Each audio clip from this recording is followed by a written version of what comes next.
Hello guys, welcome back to again iTechHub YouTube channel. My name is Dhruvin. Here in this video I will show you iPhone 15 users to say alarm failing to go off automatically. Recently lot of iPhone 15 series users has been reporting to in my iPhone 15 alarm automatically turn off. Are you facing same problem on your iPhone? When I open the clock app and tap on the alarm, sometimes automatically off my alarms. So guys, how to fix this issue? Before the starting this video, please make sure you subscribe my channel, like, comment and share, and also press the bell icon for the more informative video about iPhone and iPad. One of the most important features turn off on your iPhone, and this way too you can easily solve your problems. First of all, open the settings app. Here settings app, scroll down and tap on the accessibility. In the accessibility, now again scroll down and find out the Face ID and attention.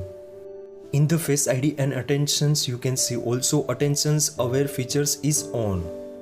If these features is on now, please make sure enter your correct passcode and again tap on the attentions aware features off. These features turn off too, you can easily iPhone 15 alarm failing to go off automatically stop. Features off after again all the alarm delete and again create on your iPhone. I hope this video helpful for you. Thank you so much. Please subscribe my channel, like, comment and share. Thank you so much. Take care. Bye bye.